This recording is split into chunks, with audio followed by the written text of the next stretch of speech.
တငယ်ချင်းအားလုံးမင်္ဂလာပါဗျာကျွန်တော်တက် ampli channel ကြိုဆိုလိုက်ပါတယ်ကဲဒီနေ့တော့ day time ပါနော်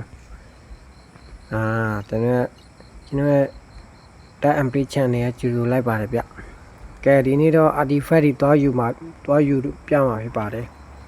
ပေါ်ချဖို့ပြင်ဆင်တော့မှာဖြစ်ပါတယ်โอเคဒါတော့မနေ့ကဖန်ထားတဲ့ကိုလိန်ပေါ့နော်ဒီမှာဂီဂါကြီးကိုက်အားဘယ်လောက်ပြင်းလဲဆိုတော့ပြမယ်ဗျโอเคနောက်လည်းดูလိုက်ကြည့်ပေးပါအောင်ဗျဒီ island ယူလာတဲ့ဂီဂါကြီးပေါ့နော်ဒီ score app မှာတော့မရှိဘူးဗျ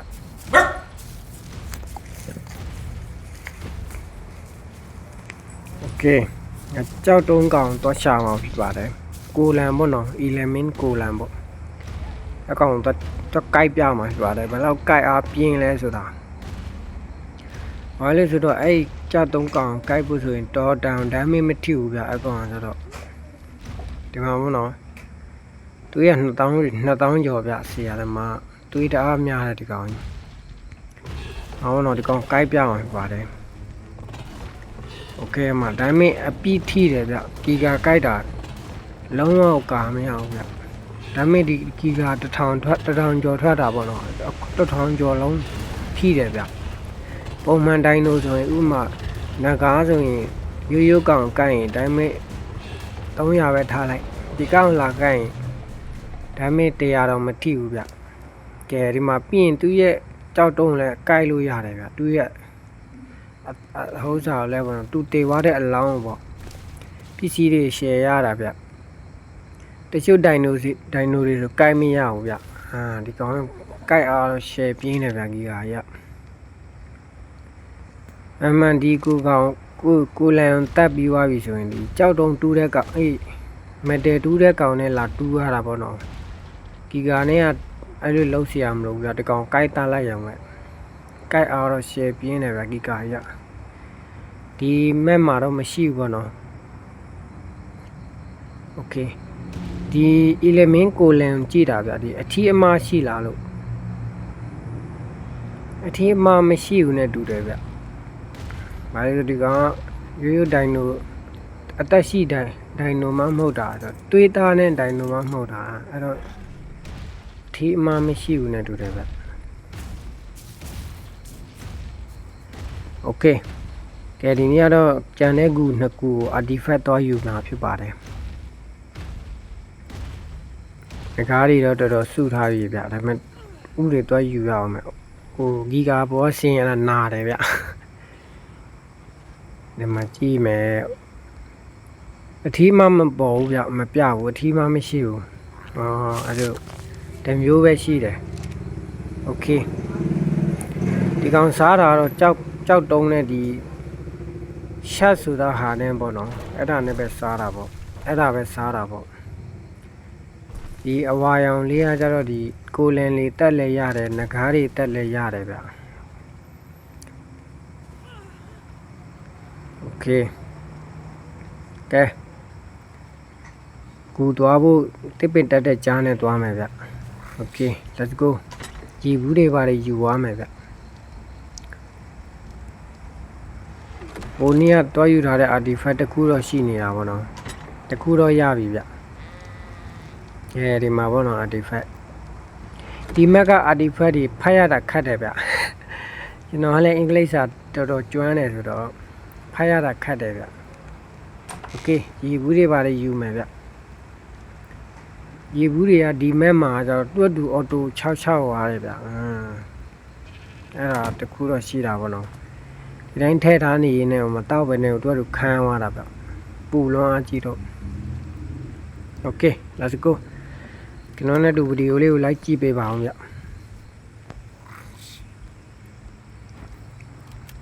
โอเคစားစရာတွေစုံပြီးလက်နက်တွေစုံပြီးတိုးမယ်ဗျ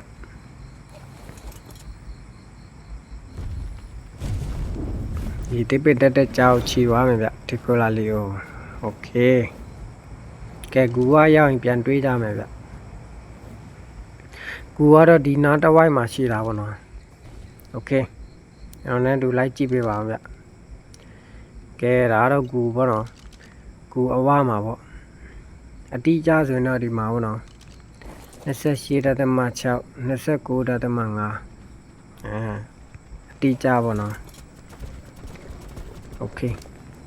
မီးတို့တွေပါတွေယူခဲ့ပေါ့နော်ဘာလို့ဆိုတော့ဂူထဲမှာမှောင်တယ်ဗျโอเค weight တွေလျှော့မယ်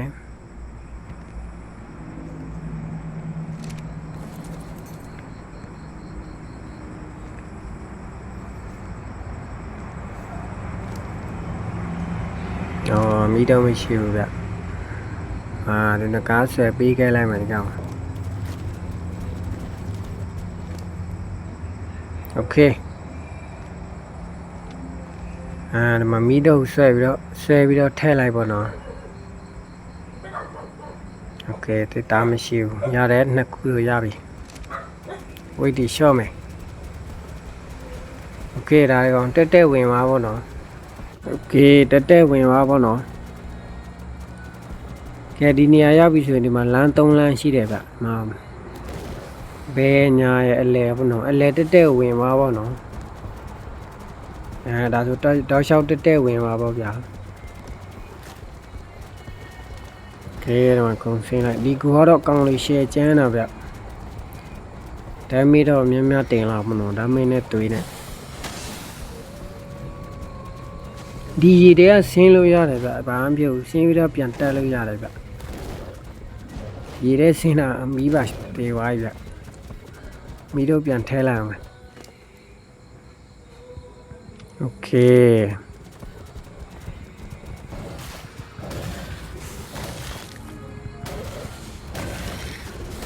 နန်းကောင်းလေးကတော့ရှယ်များတာဗျဒီကောင်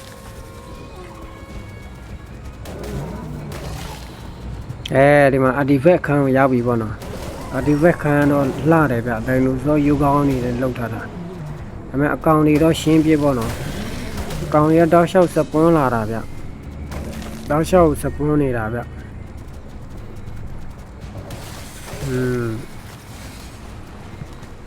အကောင်တွေတော့ရှင်းလိုက်ပေါ့နော်ရှင်းပြီးတော့မှစင်ကောက်ပေါ့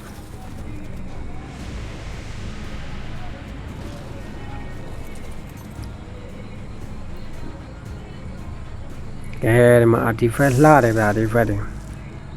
ဒီမှာဟုတ်နော်တခေဆိုလားမသိဘူးဗျโอเคယူလိုက်မယ်ကဲဒါဆိုကိုလာတဲ့လမ်းတိုင်းပြန်ထွက်ပေါ့နော်လာတော့ဒီ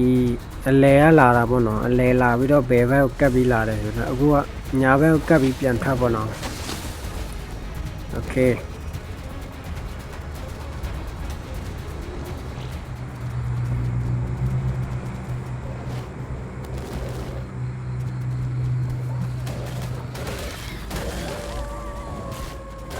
ကိုလာတဲ့လမ်းအတိုင်းပဲပြန်ထွက်ပေါ့နော်โอเคဒီမှာမိကလုဆော်လာကြည့်ဗျညနေဘက်မှာအိပ်ပြီးတော့ညဘက်ထွက်တဲ့ကောင်ဗျအကူထဲမှာပဲရှိတယ်ဗျဒီကောင်ရှေးကျန်းတယ်ဗျဒီကောင်အစိမ်း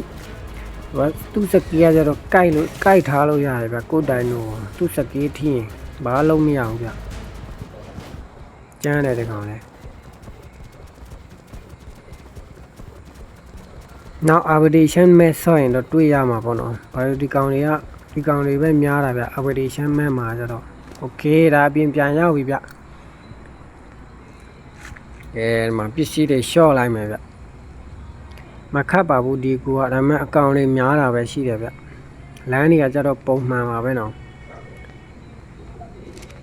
လမ်း3ကွာရောက်ရင်အလဲလမ်းကိုရွေလိုက်ပြီ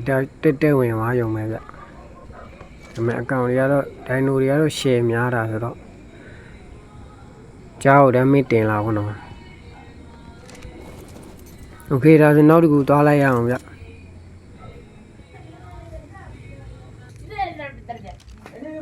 โอเคဒါကတော့နောက်တစ်ခုပေါ့နော်နောက်ဆုံးခုပေါ့နော်ခုကတော့အောက်ဆုံးဘက်မှာဗျ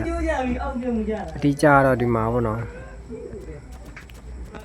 โอเคဒီနေရာရရင်ဆိုသူလမ်းပေါက်ကဝင်မရဘူးဗျဒီကြားကြတော့ဒီနိုင်ရန်ကုတ်တက်ရတာပေါ့နော်ဒီမှာပေါ့အပေါက်ထဲဝင်လိုက်ပေါ့ဒီမှာအဲ့ကူတွေ့ပြတော့ပေါက်ထဲဝင်သွားပေါ့နော်ဒီကူလည်းမခတ်ဘူးဗျဘယ်ဘက်လေးကိုပဲကတ်ပြီးသွားပေါ့နော်ဒီနေရာရရင်ကြားဖြတ်ဝင်လိုက်ဗျဒီမှာ ဒီကူကတတိထားပြီးသွားပါတော့โอเคတအားမှောင်နေဗျဒီကူကဘယ်ဘက်ကိုကပ်ပြီးတောက်လျှောက်သွားပါတော့မှောင်ပြီးသွားပါမှောင်အရှိကိုလုံးဝမမြင်ရဘူးဗျโอเคဒီနှံကောင်တွေကတအားဆိုးတယ်ဗျာဒီကောင်တွေအများကြီးရှည်များတယ်ဒီကူကဒီမှာဘောချတဲ့တိုင်ဘောလိုပုံစံတိုင်ရောက်လာပြီဗျအဲ့ဒါဆိုလမ်းမှန်တာပေါ့နော်โอเคဒီနေရာရောက်ရင်တေချာခုံပေါ့နော်ပြုတ်တာနဲ့ချက်ချင်းတေပဲဗျပြန်တက်လို့လုံးဝမရအောင်ချက်ချင်းတေပဲဗျโอเคဒီမှာတက်လာပေါ့နော်တက်သွားပေါ့ညက်ပဲတက်သွား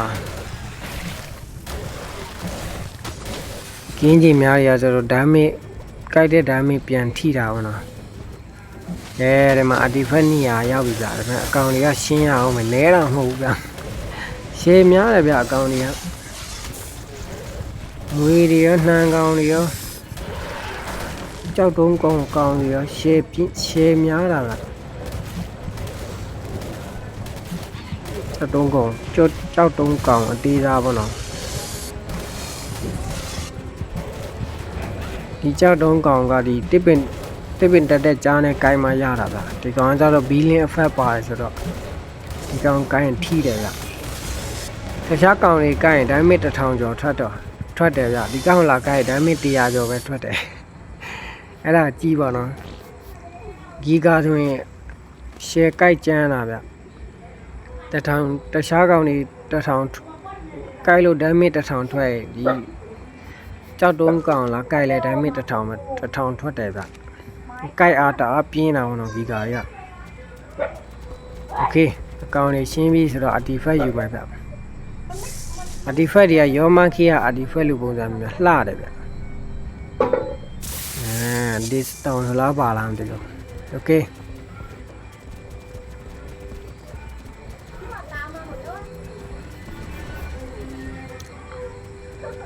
တခြားနေရာဆက်စုကြည့်မယ်ဗျကိုလန်လေးအများကြီးပဲကဲပြန်မယ်ကြောက်တုံးကောင်ကြီးရပဲကိုလာတဲ့လမ်းတိုင်းပဲပြန်ထွက်ပေါ့နော်လာတော့ဘယ်ဘက်ချမ်းကပ်ပြီးလာတယ်ဆိုရင်ထွက်တော့ညာဘက်ချမ်းကပ်ပြီးထွက်ပေါ့နော်โอเค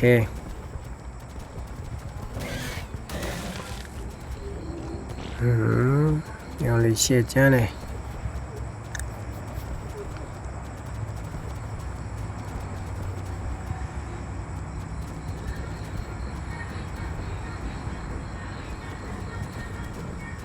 โอเคဒီနေရာရောက်တော့တတိထားပြီးခုံပေါ့နော်။ဘာလို့ဒီနေရာရောက်အောက်ကျတာနဲ့ချက်ချင်းတေးပဲဗျ။ဘာလို့ဒီဟိုကအဲ့နေရာတွားမရတဲ့နေရာအဲ့လိုပုံစံဖြစ်အဲ့လိုပုံစံလောက်ထားတာဗျ။ကျတာနဲ့တေးပဲလုံးဝပြန်တက်မရတော့ဘူး။ညတတိထားပြီးခုံပေါ့နော်။โอเค။မအဲ့တော့တွေ့တယ်ဗျအဲ့တော့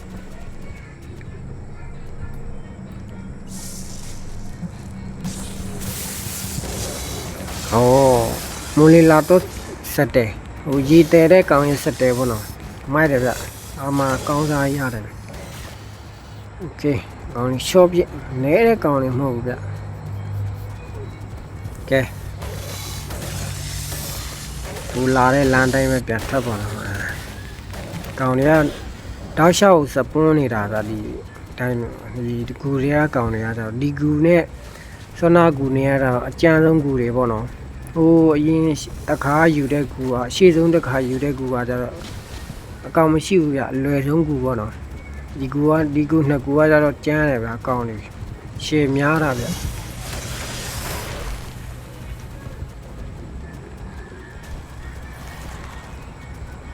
ကြောက်တုံးကောင်တွေတောက်လျှောက်ရှိတာဗျဒါတက်ပြန်ထွက်ပေါ့နော်ပြန်ရောက်ပြီဗျ ချာနည်းနည်းကြီးတော့တစ်တယ်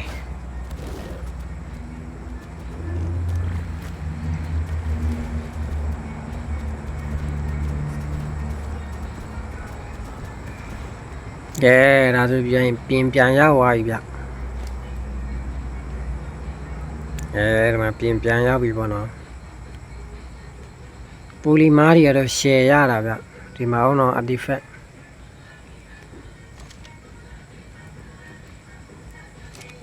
ဒီကြားနေကြတော့အခွန်တွေအချွန်တွေတရေတွေတော့အများကြီးရတယ်ဗျ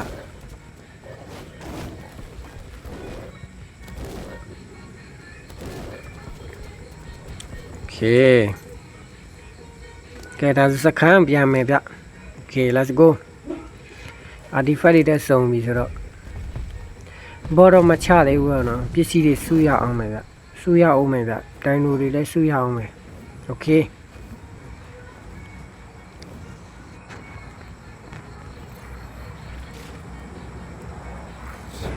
ကဲဒါစခန်းပြန်ရောက်ပြီပေါ့နော် artifact တွေကတော့အကုန်ယူပြီးသွားပြီဗျဒီမှာပေါ့နော်3ခုပြည့်သွားပြီဗျပြီးရင်ငကားအဆွဲတွေတွားရှာရအောင်မယ်ဗျငကားအဆွဲတွေartifact တွေထဲလိုက်မယ်ဒီမှာပေါ့နော်မီးငကားအဆွဲဒီအစိတ်ငကားအဆွဲပြီးရင်လှဲစစ်ငကားအဆွဲတခုအခု20စုရမှာပေါ့နော်ဘာလို့ဆိုတော့ alpha ကိုတွားချမှာဆိုတော့ဒီမှာတိုးတကောင်ဗျဒီစကမ်းဘေးမှာလာလို့ဖမ်းလိုက်တာဗျဒီ island ယူလာတဲ့ကိတ်မှုဒီမြေပေါ်မှာကျတော့ပြားကြီးကရှာရခတ်တာပေါ့နော်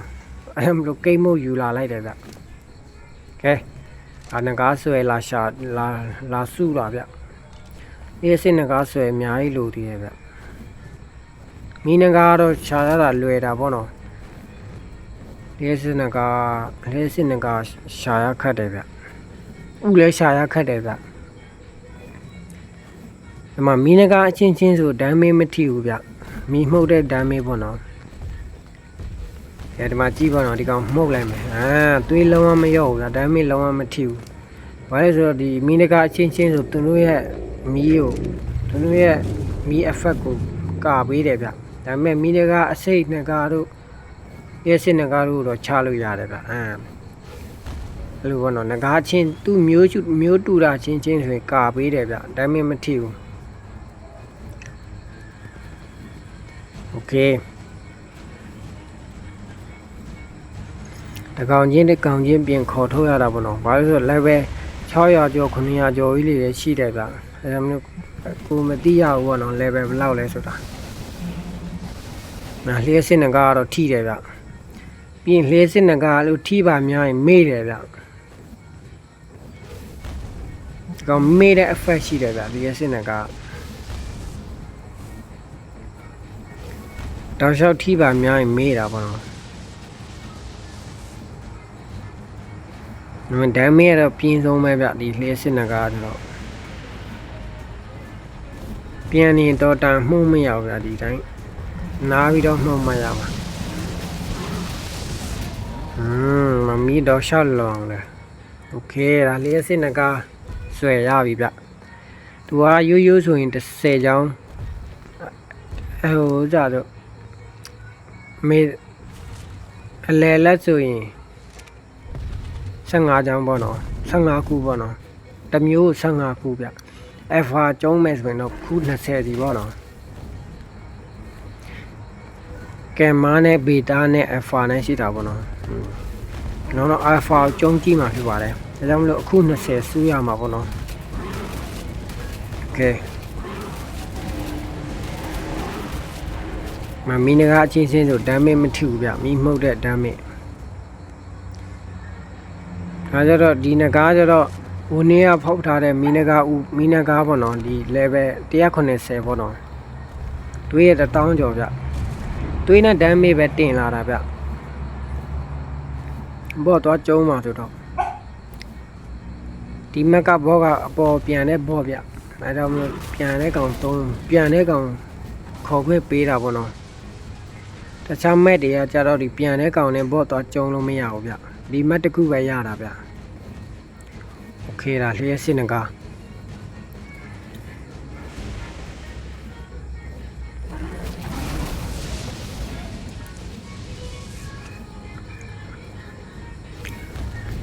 ရက်စစ်နဂါဆိုသူ့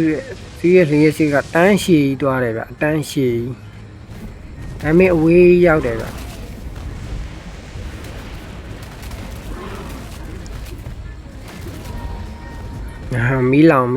မီးလောင်နေဆရာသမားရှော့ပြီ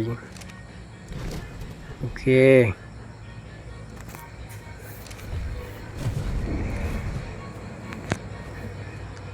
နှစ်ခုဒီရပြီပေါ့နော်ဟိုမှာမီးနဂါတွေအကုန်လုံးခေါ်လိုက်မယ်3កောင်လောက်မီးနဂါချင်းဆိုမကြောက်ဘူးဗျဘာလို့ဆိုတော့သူတို့မီးမှုတ်တာလဲကိုဒိုင်းမင်းမထီဘူးကိုမှုတ်တာလဲသူတို့မထီဘူးပေါ့နော်အဲ့ဒါဆိုတော့အေးဆေးကြိုက်လို့ရတယ်ဗျဒါ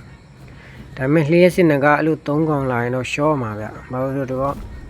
လျှက်စစ်မှုတ်တဲ့အချိန်ဆိုရင်ထီတာပေါ့နော်မျိုးမတူရင်မီးအဖက်လုံးဝမထီဘူးဗျ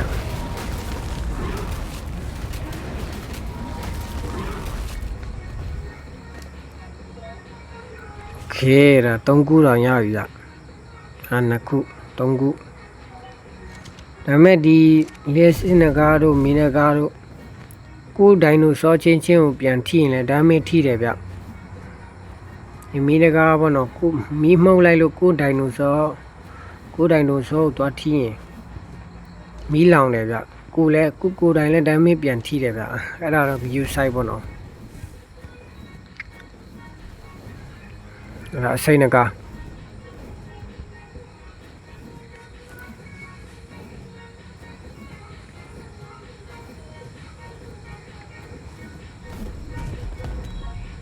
โอเคနားပြီးတော့မှကိုက်မယ်ဗျပြန်နေဒီကောင်တွေကနောက်ကကိုက်တာဆိုတော့မထိဘူးဗျ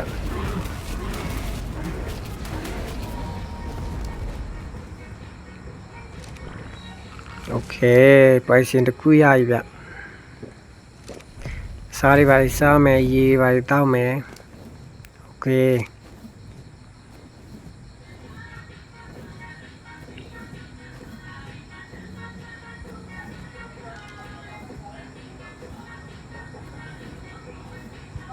ဟိုမှာတကောင်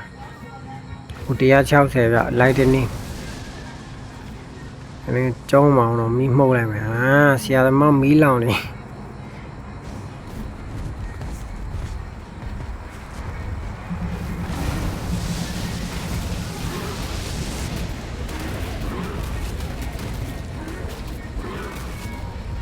တမ်းမင်းတော့ရှောက်ထိတာဗျโอเคရပြီပေါ့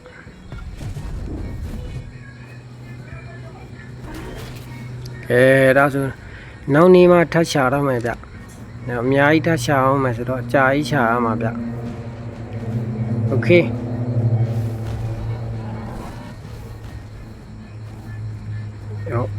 မှုတ်လိုက်မယ်လိုက်လာခဲ့စမ်းတကောင်10ခုကျော်လောက်ဆူရအောင်မယ်ဗျကြာကြီးရှာရမှာနောက်နေ့မှဆက်ရှာကြတာပေါ့ဗျာ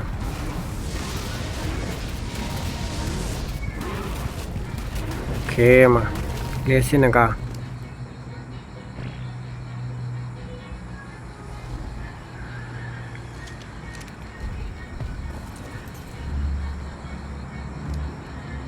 ဒီကောင်ဟိုအောက်မှာဗျဒါပဲလျှက်စစ်နဂါပေါ့နော်โอเคကဲဒေတာတော့ဒီလောက်ပါပဲခင်ဗျာဗီဒီယိုလေးကိုဆုံးထိကြည့်ရှုပေးကြတဲ့ viewer တယောက်ချင်းစီတိုင်းကျေးဇူးများတင်ပါတယ်ဗျကျွန်တော် channel လေးကို like and subscribe လေးနှိပ်ခဲ့ပေးကြပါအောင်ဗျ notification ခေါင်းလောင်းလေးနှိပ်ဖို့လည်းမမေ့ပါနဲ့အောင်โอเคအားလုံးပဲဒီရဲ့ level မှာပြန်ဆောင်ကြတာပေါ့ဗျာโอเคအားလုံးနောက်ဗီဒီယိုမှာပြန်ဆောင်ကြမယ်ဗျအားလုံးဘိုင်ဘိုင်ပါဗျအဆုံးထိကြည့်ရှုပေးကြတဲ့ viewer တယောက်ချင်းစီတိုင်းကျေးဇူးများတင်ပါတယ်ဗျโอเคအားလုံးဘိုင်ဘိုင်ပါဗျအားလုံးကျေးဇူးတင်ပါတယ်